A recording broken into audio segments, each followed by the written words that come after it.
The letter sat at the bottom of Dara's satchel, like a stone she did not remember picking up. It was not heavy, it was not special to look at. It was a standard imperial envelope, brown, sealed with a plain wax stamp, addressed in the Empire's official script. Most people in Sector 9 could not read that script. Dara could. She had taught herself 3 years ago using a discarded legal index she found behind the depot. She read it the way other people read warnings, carefully and without telling anyone. The address on the envelope read, Warden Grull, Office of Colonial Enforcement, Compound 7. She had 7 other deliveries before that one. She did them first. Sector 9 was not a beautiful place. It was a working colony, grey corridors, low ceilings in the human quarters, and tall vaulted ones in the Drakari sections. The Drakari were large. They needed the space. They had claws that clicked on the stone floors and scales that caught the light in colors that should have been beautiful but somehow never were, because their eyes made it clear they did not think you were worth looking at. Dara was used to this. She had been a courier in this sector for 6 years. She was 34 years old. She had a small room in the human residential block, a second pair of boots she kept for wet weather, and a manifest system she had organized herself because the depot's original one had been useless. Her supervisor, a tired old Drakari named Rhett, had looked at her revised system once, grunted, and never mentioned it again. That was fine. She had not done it for the praise. Her first delivery that morning was a notice of taxation adjustment to the Human Labor Office on Level 2. She dropped it with the clerk, got a signature, marked it on the form, moved on. Second was a personnel transfer document to the mechanical works yard. The foreman there was a broad human man named Bowl who always smelled like engine oil and always signed in the wrong box. She pointed to the right box. He signed. She moved on. Third, fourth, and fifth were routine, invoices, a registration update, one formal greeting from a regional office to a local one. She collected signatures. She marked her forms. She moved through the corridors at a steady pace, not fast, not slow. People did not notice her much. She was a small woman with a brown satchel and a neat uniform that had been washed too many times. The Drakari she passed did not look at her. The humans she passed nodded, the way people nod at someone doing a job that keeps the place running but does not demand anyone's attention. On Level 3, near the filtration units, she passed a narrow side corridor where several children from the labor district were sitting on the ground. They were not supposed to be there during work hours, but the enforcement patrols rarely came this deep into the service corridors. One of them was a boy named Solon, small, quick-eyed, 9 years old, the kind of child who noticed things. He saw her satchel and asked if she had anything for them. She did not have anything for them, but she had half a ration bar in her coat pocket that she had been saving for the walk back. She gave it to him. He broke it evenly and passed the pieces around without being asked, which told her everything she already knew about him. She told him to get back to the residential block before the shift bell. He said he would. He probably would. She moved on. Sixth delivery was a legal notice to the water distribution office. Seventh was a supply inventory confirmation to the depot exchange on Level 5. She finished them both by mid-morning. She marked them. She double-checked her manifest. That left one. The envelope for Warden Grull. She looked at it for a moment, not because she was hesitating, but because she was reading the sender's notation in the corner, which she had not looked at closely before. It was from the Regional Office of Labor Standards. The delivery type was listed as mandatory correspondence, formal legal notice, requiring signature of the addressed party or designated representative. She had delivered mandatory correspondence before. It was the same as any delivery, except the signature line on the form had a second box that the recipient had to initial, confirming they understood the legal nature of the document. She put the envelope back in her satchel and walked toward Compound 7. The compound was on the far east side of Level 4. It was the kind of building that did not need a sign to tell you what it was. The walls were thicker. The doors were heavier. The 2 Drakari soldiers at the gate were large even by Drakari standards, and they wore the grey and black of Grell's enforcement division. She stopped at the gate, reached into her satchel, and held up the envelope. "Postal delivery," she said. "Mandatory correspondence for Warden Grull. I need a signature." The soldier on the left looked at her the way you look at a small insect that has landed somewhere you did not expect. "Humans don't come through this gate," he said. Dara checked her manifest. The delivery was logged, scheduled, and properly assigned. Everything was in order. "I understand," she said, "but I have a scheduled delivery. If Warden Grull has a designated representative who can sign on his behalf, that would also be acceptable." The soldier said nothing. The other one made a low sound in his throat that was not quite a laugh. "Leave," said the first one. Dara reached into the front pocket of her satchel and took out her incident form. She noted the time. She noted the compound designation. She noted the reason given for refusal, none given, delivery denied. She noted the soldier's badge number, which she had read from his uniform while he was looking at her like she was an insect. Then she asked, politely, if he would sign the form to confirm that the delivery had been refused. He stared at her. She waited. He did not sign. She noted that too. She thanked them both, turned around, and walked back the way she had come. Behind her, she heard the two soldiers say something to each other in the Drakari tongue that she was fairly certain was not a compliment. She did not stop walking. Back at the depot, she filed the incident report, logged the attempted delivery on the master record, and marked the item for reattempt the following morning. Archivist Wren, the oldest human in the depot, white-haired and sharp-eyed, who had worked in the postal system for longer than most people bothered to count, was watching her from across the room. "That's Grull's compound you're logging," Wren said. "Yes," said Dara. Wren was quiet for a moment. "You know what's in that letter?" "I know what kind of letter it is," Dara said. She filed the report in the correct slot. "Mandatory correspondence, labor standards notice, it has to be delivered." Wren looked at her for a long time. "All right," she said at last, and went back to her work. Dara put on her coat, checked that her satchel was latched, and walked home through the grey corridors of Sector 9. The letter was still undelivered. Her manifest said tomorrow. So tomorrow it was.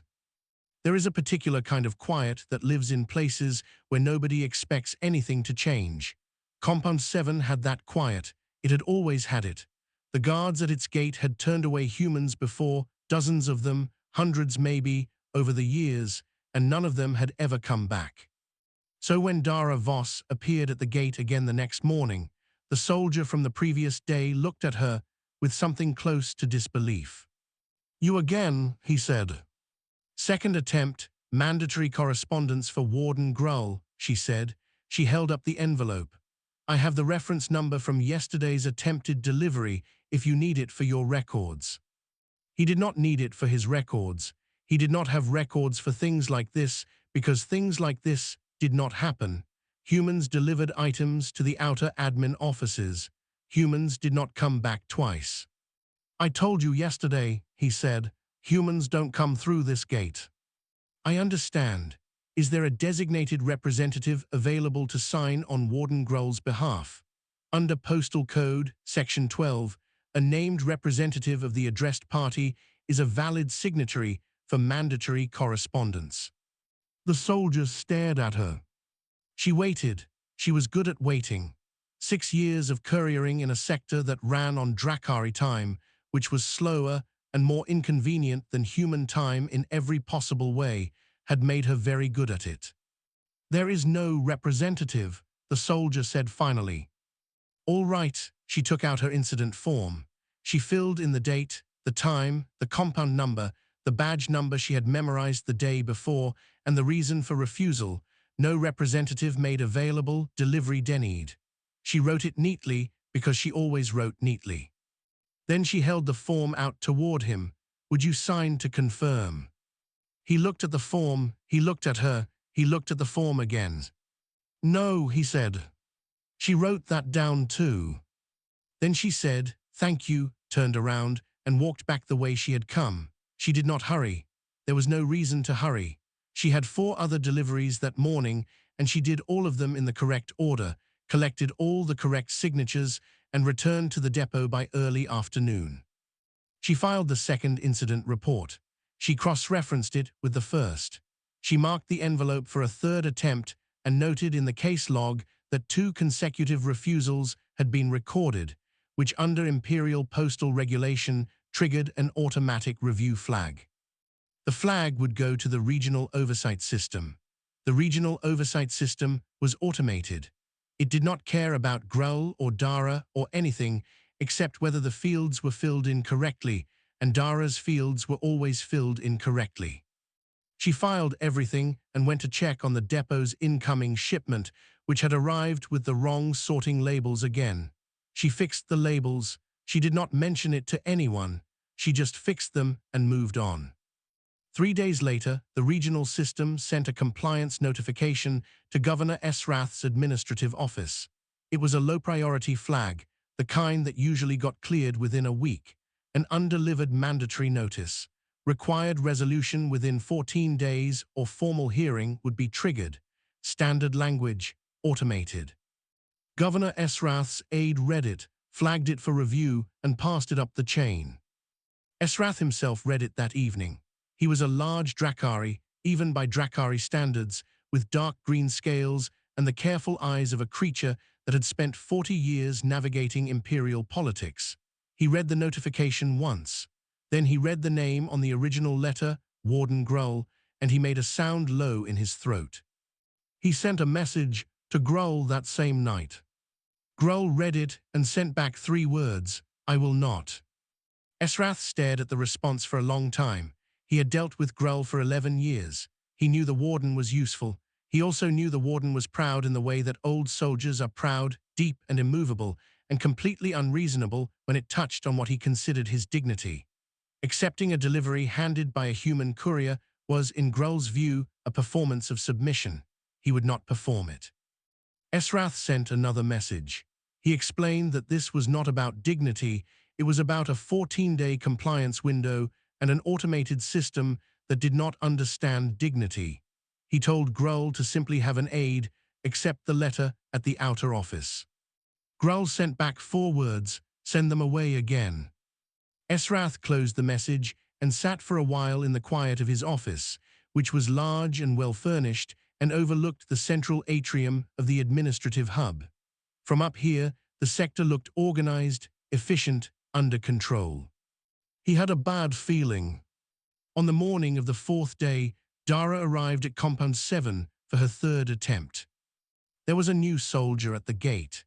He was younger than the other 2, and he had clearly been briefed, because the moment he saw her he straightened up and said, very formally, that Compound 7 was a restricted facility and no deliveries were accepted at the main gate.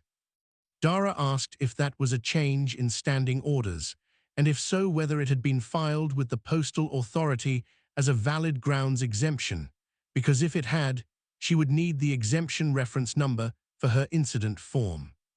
He did not have a reference number. She wrote down that he did not have a reference number. She asked if he would like to contact his supervisor to obtain one. He looked like he was not sure if she was making fun of him. She was not. Her face was the same as it always was, calm, attentive, slightly tired in the way of someone who has many things to do today and is simply working through the list. He called his supervisor. His supervisor told him to send her away.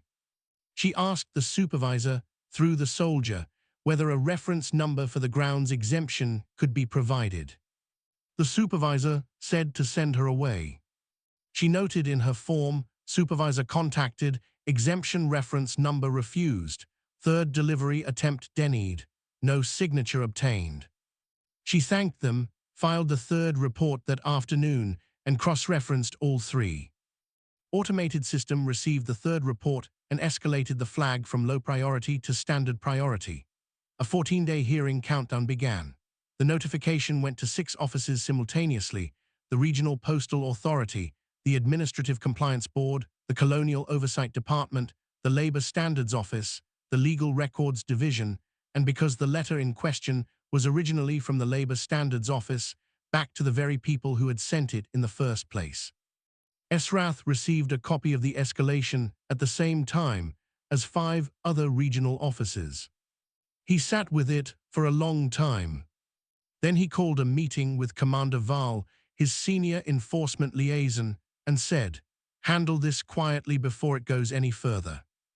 Val was younger than Grell, smoother-edged, the kind of officer who understood that some problems were better solved with conversation than with force. He said he would speak to the courier directly. He said he would make it clear, gently, that it would be in her interest to let the matter drop. Esrath said, "Do it tomorrow." Val said, "Yes, Governor." Neither of them had ever spoken directly to Dara Voss before. Neither of them knew very much about her, because there was not much about her that seemed important to know. She was a courier, she delivered letters.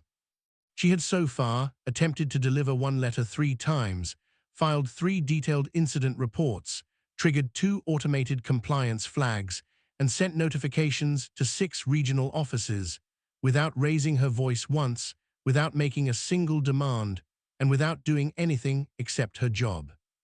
Val met her the following morning outside the depot entrance, just as she was beginning her route. He was tall, formally dressed, and carried himself with the easy authority of someone who was not accustomed to being questioned. He told her with a kind of careful courtesy that she had done her duty and there was no reason to continue pursuing this particular delivery, that some matters were better left alone, that her diligence had been noted, and it would be wise to mark the item as undeliverable and close the case. He waited for her to agree. Dara looked up at him for a moment. Then she said, "The item cannot be marked undeliverable without a formal undeliverability finding from the Regional Postal Authority. I don't have one of those. Without one, my manifest says the delivery is still open." She reached into her satchel. "Would you like to sign the acceptance on Warden Grull's behalf?" she said. "You have the authority under regulation. It would close the case today." Val looked at the form she was holding out. He looked at her face. He looked at the form again. Something moved behind his eyes that was not quite anger and not quite confusion. It was something closer to the feeling a person gets when they realize the ground under their feet is less solid than they thought. He did not sign. He walked away. She noted the encounter in her log, marked the 4th attempt for the following morning, and started her route. She had 7 other deliveries to get through. She got through all of them. Empires do not run on the will of their rulers. They run on their systems. The Drakari knew this better than most, because they had been building systems for 600 years, forms, codes, registries, protocols, chain of authority tables, automated review processes with escalation triggers built into escalation triggers. The empire was enormous. Its rulers could not watch everything, so they built machines made of rules, and the rules watched for them. Nobody had thought very hard about what would happen if a small human woman started feeding those machines correctly. By the end of the 2nd week, 5 regional officers had received escalation notifications. 3 of them had sent acknowledgement responses back into the system, which the system interpreted as active interest, which triggered a secondary flag requiring a resolution report within 10 days. The Labor Standards Office, the one that had originally sent the letter, had sent a status inquiry to the Postal Authority, asking why their mandatory correspondence had not been delivered. The Postal Authority sent back an automated summary of the incident reports. The Labor Standards Office read the summary and opened a parallel review track. This was not something anyone had asked for. It was the system doing what it was built to do. Governor Esrath found out about the parallel review track on a Tuesday morning, when a notification landed in his office from a department he rarely dealt with. He read it twice.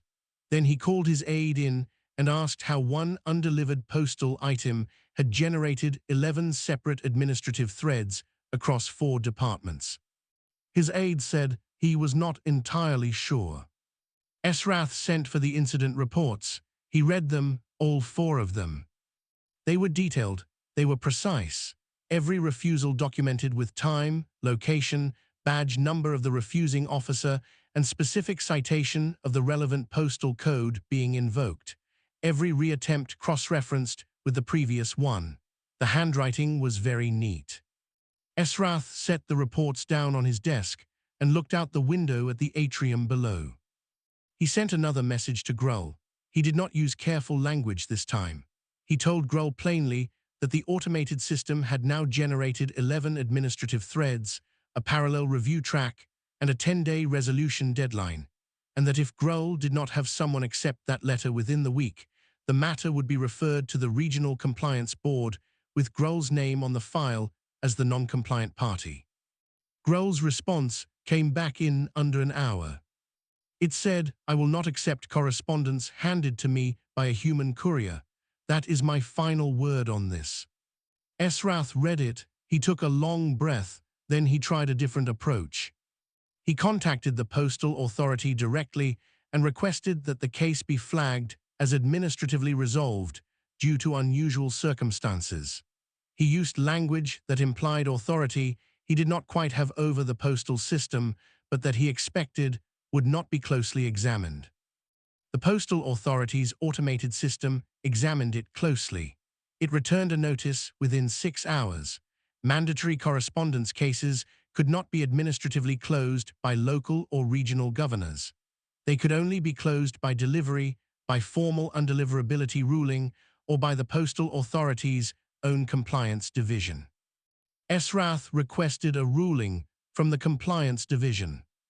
The compliance division asked for the grounds. He sent the grounds.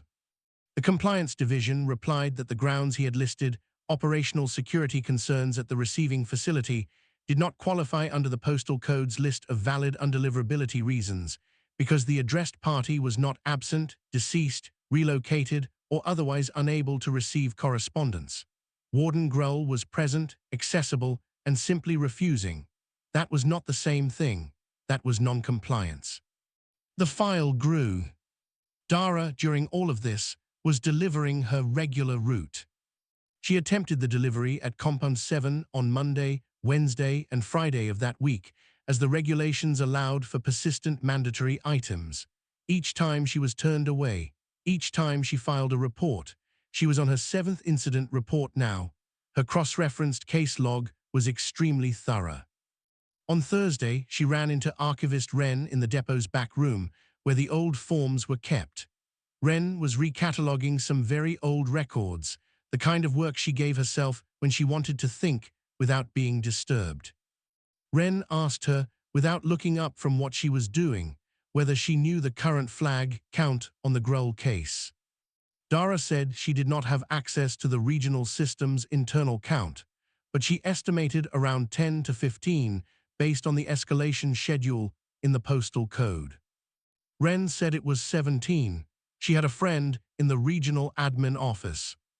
Dara said that sounded about right for the timeline. Wren set down the form she was holding and looked at her. "Do you understand what's going to happen if this keeps going?" "It goes to the compliance board," Dara said, "and then, if the compliance board can't resolve it, it goes to the High Speaker's office. That's in the code. It's been in the code since the charter." Wren stared at her. "The High Speaker, you know that's a real thing. That's not just something written in an old book. Orath is a real person. He arbitrated the border wars." "I know," Dara said. "I'm not trying to get there. I'm trying to deliver the letter." Those two things might end up being the same. Dara considered this. It was a reasonable point. She did not argue with it. "The letter has to be delivered," she said. "If the system takes it all the way to the High Speaker, that's because the system decided it needed to go there. I didn't build the system." Wren picked up her form again. She shook her head slowly, the way people do when they are not sure if they are watching something brave or something impossible or something that is quietly both. "All right," she said. That same afternoon, Commander Val came to the depot. He did not come to the entrance this time. He came inside and asked for Dara by name, which surprised the front desk clerk enough that she went and got Dara without asking why. Dara came out from the sorting area and found Val standing near the window, looking more uncomfortable than she expected. He was not in full uniform. That was interesting. He said he wanted to speak with her informally. She said that was fine. He said, "You understand that Warden Grull is not going to accept this delivery." She said, "I understand that he has not accepted it so far." "He won't," Val said. "It is not a matter of paperwork for him. It is a matter of—" He stopped. He seemed to be searching for a word that was not embarrassing to say out loud. "Pride," Dara said. Val looked at her. "Yes." She nodded. "I understand that, but the letter still has to be delivered. Those are not things I can weigh against each other. The manifest doesn't have a box for that." Val was quiet for a moment. Then he said something she did not expect. He said, "What is in the letter, do you know?" "It's a labor standards notice," she said, "regarding conditions in the human residential blocks. Mandatory acknowledgement required." Val looked at her for a long time after that. His expression was difficult to read. He was a soldier who had lived in this sector for 3 years, and he had walked through the human residential blocks twice on routine inspection, and he had not found them distressing because he had not been looking for anything distressing in them. He was looking at them now, a little, in his memory. He left without saying anything else. Dara went back to sorting the afternoon's incoming mail. That evening, the compliance board received the case file. The automatic escalation had hit its deadline. The board's review was scheduled for 7 days out, which meant the case would be heard, examined, and referred upward if no resolution was found. Esrath received the notification and read it standing up, because he had been in the middle of leaving his office when it arrived. He stood there for a while. Somewhere in the labor district, in a service corridor where enforcement patrols rarely came, a boy named Solon was sitting with 3 other children. He did not know what was happening in the administrative offices. He did not know about the 17 flags, or the compliance board, or the case file that was now the largest unresolved postal complaint in the sector's recorded history. He just knew that the courier woman had come by again that morning, same as every morning, satchel over her shoulder, walking her route.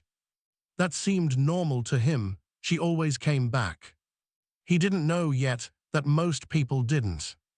The Regional Compliance Board met in a long room with high ceilings and narrow windows that let in light the color of old bone.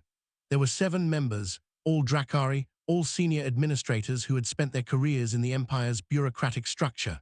They had reviewed taxation disputes, territorial boundary complaints, contractor fraud cases, supply chain failures. They had not, in recent memory, reviewed a postal dispute. They were not pleased about it. The senior member, whose name was Dreth, and who had the air of someone perpetually waiting for meetings to end, called the session to order and asked the presenting officer to summarize the case. The summary took 9 minutes. It covered 1 undelivered mandatory correspondence item, 7 documented delivery attempts, 7 detailed incident reports, 22 automated compliance flags across 4 departments, 1 parallel review track from the Labor Standards Office, and 1 failed attempt by Governor Esrath to have the case administratively closed. There was a silence after the summary. One of the board members asked if the courier was present. She was brought in.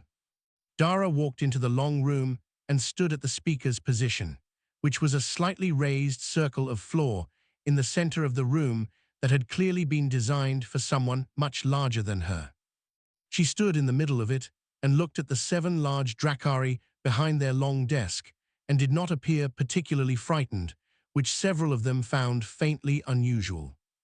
Dreth looked at her for a moment and then asked her, for the record, to confirm her role. She confirmed it. Postal Courier, Sector 9 Drell, 6 years of service. She gave her employee number. She gave the reference number of the case. Dreth asked her to describe the situation in her own words. She described it, clearly in order without embellishment. She had a mandatory delivery. She had attempted it 7 times. She had been refused 7 times. She had filed a report each time. She had followed the escalation procedure laid out in the postal code. She was here because the code said to be here. One of the other board members, younger, with the bright scales of someone still building their career, leaned forward and asked if she had brought documentation. She had brought documentation. She reached into her satchel and produced a bound set of copies, incident reports, cross-references, the escalation log, and the relevant sections of the postal code cited at each stage. She had organized it with small paper tabs marking each section. She handed it to the clerk, who brought it to the board. Dreth looked at the first page, then the second. He turned to the tabbed sections. He looked at the postal code citations. He looked at the incident reports, each one neat, each one time-stamped, each one with a badge number and a stated reason for refusal. He set it down. He looked at her. "You cited Section 12 in your second attempt," he said, "named representative provision." "Yes," she said, "that seemed like the easiest resolution. If a representative had been available and willing to sign, the case would have closed on day 2. No one was made available. No one was made available, and no grounds exemption was filed to explain why. I noted that in the report." Another board member made a low sound. It was not quite approval. It was closer to the sound a person makes when they see an argument coming that they can already tell they are going to lose. Dreth asked his clerk to bring up the record on Governor Esrath's request for administrative closure. The clerk brought it up. The board read it. The grounds Esrath had cited were operational security concerns at the receiving facility. Dreth asked Dara if the compound had filed any formal security designation with the postal authority that would warrant an exemption. She said it had not, to her knowledge. She had checked the postal authority's exemption registry before her 5th attempt. Compound 7 did not appear on it. Dreth looked at the board. The board looked at each other. Then Governor Esrath was brought in. He entered the room with the bearing of a senior official who was containing his irritation with great effort. He was wearing full formal dress, which told Dara he had decided this was a political situation rather than a legal one. That was interesting. People who wore their rank into a legal room usually did it because they did not have the legal arguments to stand on their own. Esrath looked at the board. He did not look at Dara. He addressed Dreth directly and said that this situation had been generated by a low-level clerical matter that had been unnecessarily escalated by an overzealous courier who did not understand the operational realities of the sector. Dreth asked him to speak to the legal grounds.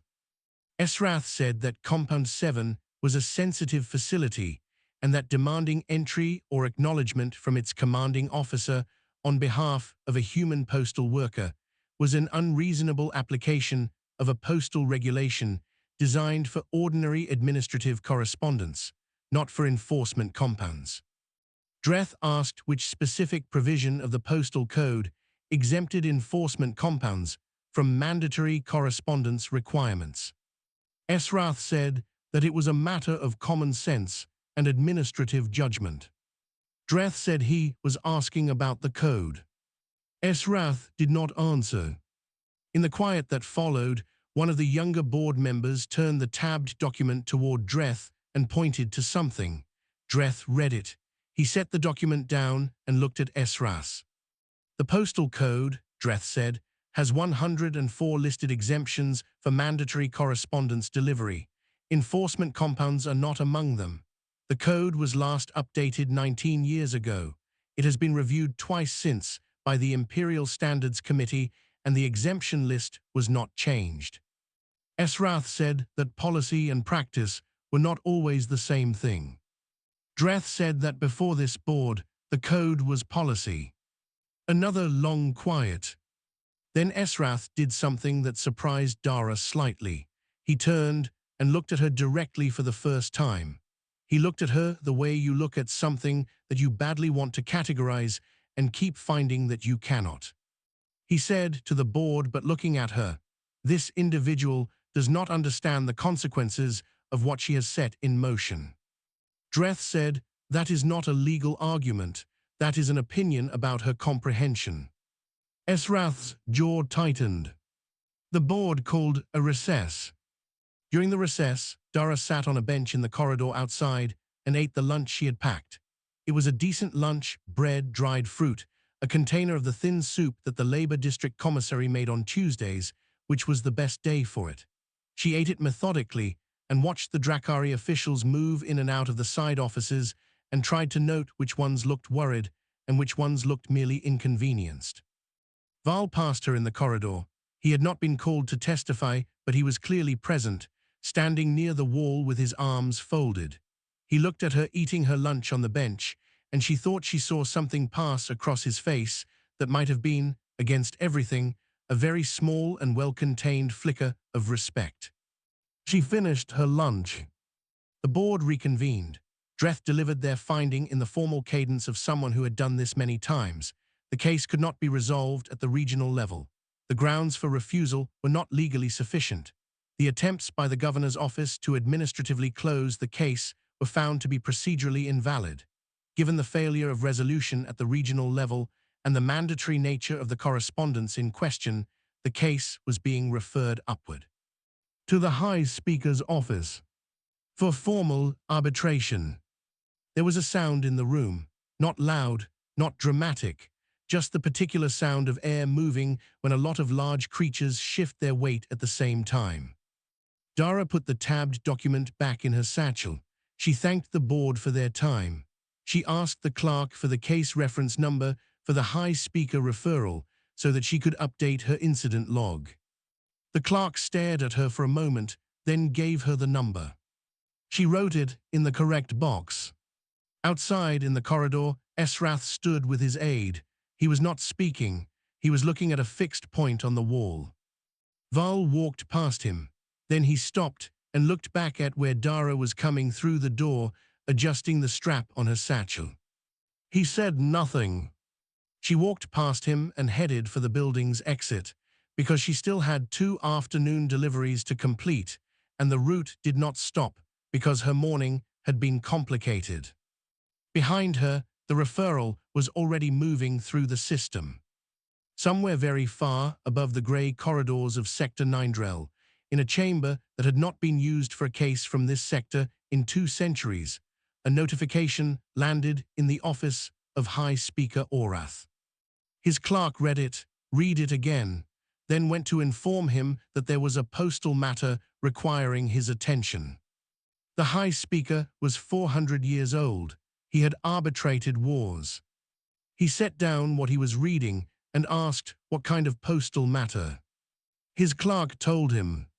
The High Speaker was quiet for a moment. Then he said, "Schedule the hearing." The High Chamber had been built to make things feel small. That was not its official purpose. Its official purpose was the arbitration of imperial disputes, the final settlement of matters that no lower authority could resolve. But the people who designed it 600 years ago understood that spaces shape the minds of the creatures inside them, and they had built the High Chamber accordingly. Ceilings that disappeared into shadow far above, walls of dark stone without ornamentation, a floor of polished grey that caught the light and spread it thin and cold. The gallery seats were arranged to look down at the speaker's floor. Everything looked down at the speaker's floor. Dara walked in and looked up, because it seemed like the right thing to do first. Then she walked to the speaker's circle and stood in it. There were perhaps 40 beings in the room. Most of them were Drakari, officials, advisors, clerks, a scattering of higher-ranking administrators who had traveled from other sectors when the hearing was announced, because a mandatory postal case from a backwater colony reaching the High Speaker was not a common event.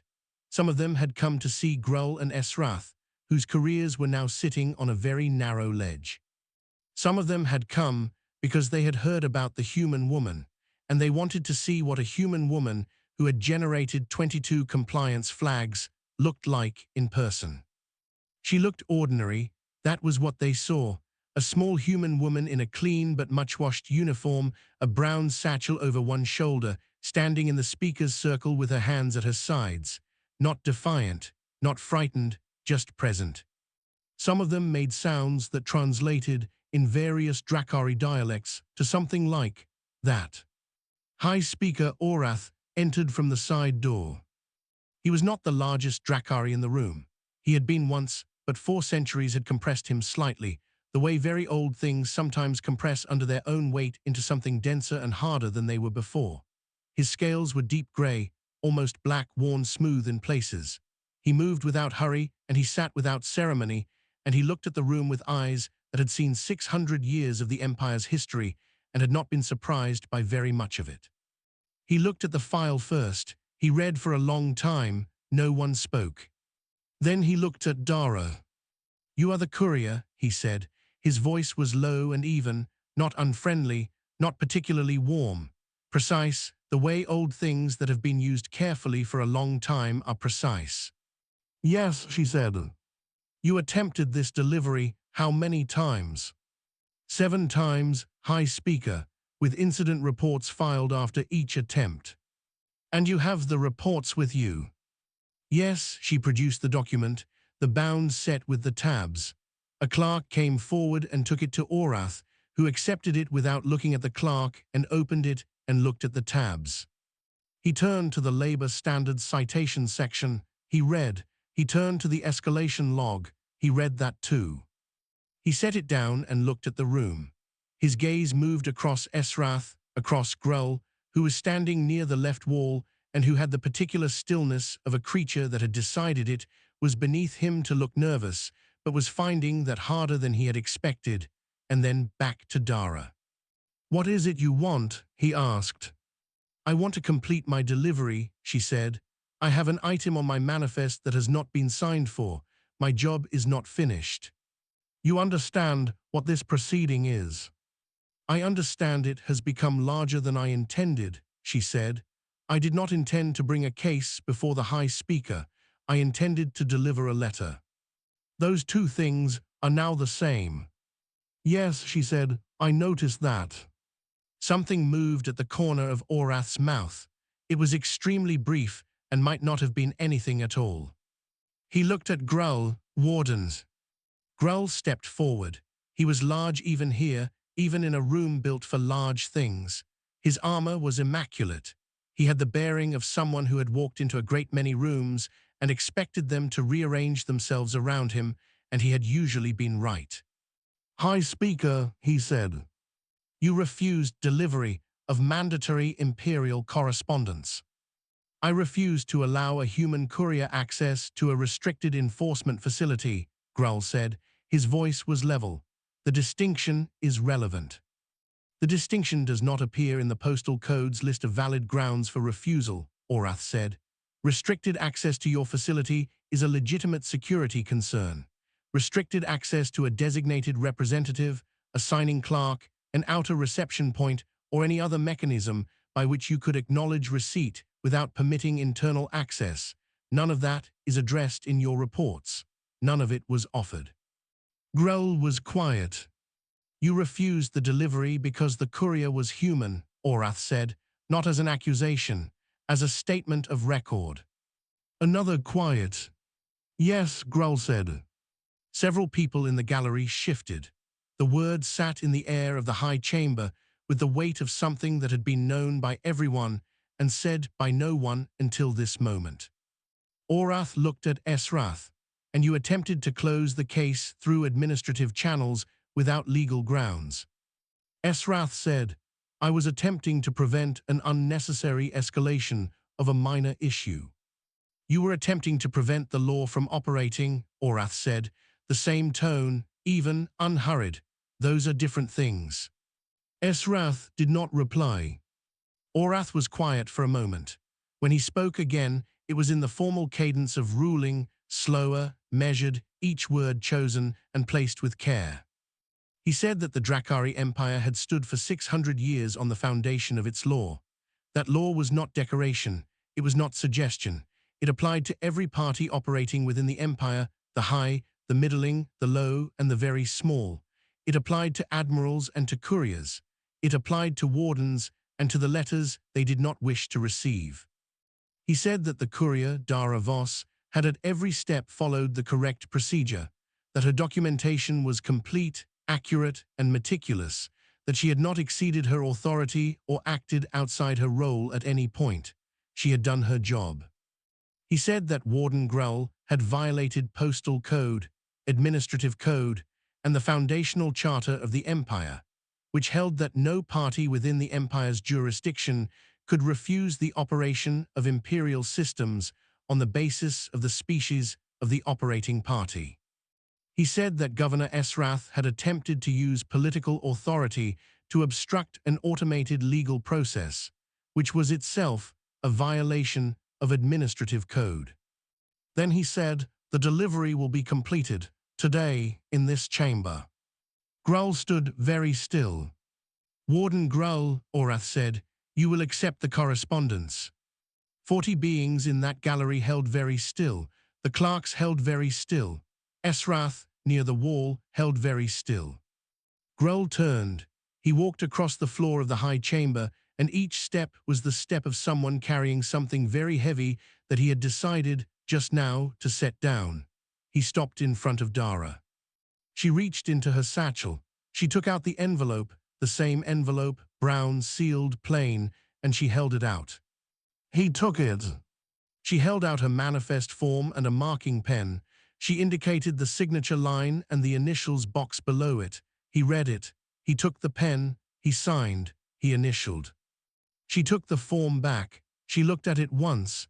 She marked the item as delivered in the correct box. "Thank you," she said. She said it the way she said it to everyone, at every delivery, clerks and foremen and low-ranking aides, like it was just the right way to end an exchange. The room was completely silent. Orath watched her put the form away and close her satchel. Then he said, in a different register, not the formal cadence, just his own voice, which was old and had seen more than he usually chose to describe. "In 400 years of service, I have seen this empire bend to armies, to wealth, to threats of war and ruin. I have not before seen it bend to a postal form." He did not say it as praise or as criticism. He said it as observation. As a man who had believed his whole life that the law was the strongest force in the empire, and who was only now meeting the proof of it face to face, and finding that the proof was smaller than he had expected. Dara looked up at him for a moment. She said it seemed like the right form to use. She walked out. In the corridor, with the great doors closed behind her, she stopped walking. She stood with her back against the cool stone wall and let out a breath that she had apparently been holding for quite a long time. Her hands were shaking slightly, not much, enough. She pressed them flat against her thighs and breathed until they stopped. Then she straightened up, checked her satchel, and pulled out her manifest. She had 2 afternoon deliveries. She was going to be a little behind schedule. She started walking. Rain came to Sector 9 3 weeks after the hearing. Not real rain, the sector was enclosed, like all colony installations, but the ventilation system ran a water-clearing cycle that released a fine mist through the upper corridors on its monthly schedule, and the sound it made on the roof panels was close enough to rain that most people called it that. It was one of the few things in the sector that happened exactly when it was supposed to. Dara was finishing her morning route when it started. She had a long coat for the mist days, and she pulled it closer and kept walking. Her route was the same as always. Level 2 Labor Office, Mechanical Works Yard, the admin block on Level 3, the distribution depot on Level 5. She knew which clerks signed in the wrong box, which foreman tried to wave her off without a signature, which offices always had the receiving light off even though someone was clearly inside. She knew all of it, and she moved through it the way water moves through a place it has traveled many times without drama, finding the path. Things were different though, not loudly different, quietly different in the way that matters more. In the human residential blocks, a notice had gone up from the Labor Standards Office. It was written in small print and posted by the water distribution point where everyone eventually passed, and it said that a formal review of residential conditions had been opened and that residents could submit written accounts of concerns to the review office before a stated deadline. The deadline was 2 weeks out. There was a stack of forms under the notice. The forms were almost gone. Someone had been taking them. Dara passed the notice on her way through level 2. She did not stop because she had a delivery to make, but she noted it. Warden Grull had been formally reprimanded and was under administrative review. He was still in his post. The Empire did not move quickly on these things, but the review was real, and people in the sector knew it was real, and that changed something in the air. Not everything, not enough yet, but something. Governor Esrath had been cited for procedural misconduct and required to complete a formal compliance training, which was the kind of consequence that felt insulting rather than serious, but which also went into his permanent record in the Imperial administrative system and would be there the next time anyone looked. Dara did not think about these things much while she was on her route. She thought about them in the evenings in her small room with her second pair of boots drying by the wall and the thin sound of the ventilation system above. She thought, it is not enough. And then, it is more than there was before. And then she thought about what Ren had said, that the machinery, once started, continues to turn. That was true of bad things. It was also true of good ones, sometimes, if someone fed them correctly. She had returned to a normal caseload after the hearing. The depot supervisor, Old Rhett, had not said anything to her directly, but he had reorganized her route to give her a lighter load for the first week back, which was the closest he came to acknowledgement. She appreciated it without mentioning it. One morning, about 10 days after the hearing, she came out of the depot at the start of her shift and found Commander Val standing in the street. He was not in uniform. That struck her as significant. He looked at her for a moment, and then he said, plainly, as though he had been building up to saying it and wanted to say it before he changed his mind, "I want to know how you were not afraid." Dara adjusted her satchel strap. She considered the question with the same attention she gave to everything. "I was afraid," she said. He looked at her carefully, "from the beginning. From when I filed the first incident report," she said. "I knew that might make someone angry. I filed it anyway because that's what the form was for. And after that, I kept being afraid and kept filing the forms," she said. "The forms didn't care that I was afraid. The manifest didn't care. The work was the same whether I was afraid or not." Val was quiet for a moment. The mist was still in the air from the night before, and it caught the corridor lights and made everything look like it was slightly submerged. "I thought," he said slowly, "that you were doing it to make a point, that there was something deliberate about it, some kind of resistance." She shook her head. "The letter had to be delivered. That's all. That was the whole thing," she said. "Everything else came from other people's decisions about a letter." He looked at her for a long time. Then he did something that she would think about afterward. He inclined his head, not deeply, not formally, just a single slow nod of his head, the way one person acknowledges another when they have run out of other ways to say what they mean. Then he walked away. She watched him go. Then she pulled out her manifest and started her route. The first delivery of the morning was a routine taxation adjustment notice for the Level 3 administrative block. Nothing important. The clerk there always signed quickly and never looked at her, which she did not mind. She marked it delivered, moved on. Near the filtration units on her way back, she found Solon sitting on the floor of the service corridor with a piece of metal he was trying to shape into something. He worked with it the focused way children work when they have decided that what they are making is serious. She stopped. He looked up and asked where she had been. She said she had been working. She had had some complicated deliveries. He nodded, accepting this. Then he went back to his metal piece for a moment and then said, without looking up, "My dad said things might get better because of the letter thing." Dara said, "There's a review open. The right forms have been filed." He thought about this. "Is that good?" "It's a start," she said. "Usually things that start don't have to stay at the start." He seemed to find this satisfactory. He held up the metal piece to look at it from a different angle. It was not obviously anything yet, but there was a shape in it that suggested something was coming. She told him to get back to the residential block before the shift bell. He said he would. She walked on. Behind her in corridors she could not see, the word was still traveling, not as official news, not as announcement, but as the kind of story that passes between people who are used to keeping their voices low, told at the water distribution point while people waited for their rations, told in the mechanical works yard during shift changes, told in the small rooms of the residential block in the evenings. The story was not complicated. It did not need to be. It said, there was a woman. She had a letter to deliver. They told her no 7 times, and she came back every time and wrote it down on a form. And in the end, the biggest dragon in the whole empire had to take the letter from her hand. Because she had the form. Because the form was right. Different people heard this story differently. Some heard it as a story about stubbornness. Some heard it as a story about the law. Some heard it as a story about a single woman doing a thing so unremarkable that nobody could find the right way to stop her. It was all of those things.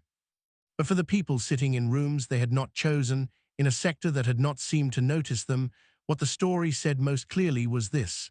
The machinery of the empire had to deal with her on her terms, not because she was powerful, not because she was fearless, not because she made demands or raised her voice or asked anyone for anything she was not owed. Because she had a manifest, and it said the letter was not delivered, and she did not know how to leave work unfinished. In her room that evening, Dara Voss took off her coat and hung it on the hook behind the door.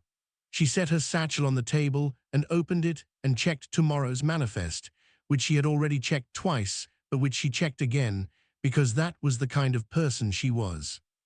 Everything was in order. 7 deliveries, all routine. A taxation notice, 2 personnel updates, a supply confirmation, 3 administrative circulars going to offices that would sign for them without looking up. She closed the manifest. She put the kettle on. She sat by the small window that looked out over the level 2 corridor and watched the last of the ventilation mist settle on the glass. She was not thinking about the high chamber or Grell's face when he signed the form or the silence in the room after. She was thinking about whether the commissary would have the good soup tomorrow. It was Tuesday. It probably would.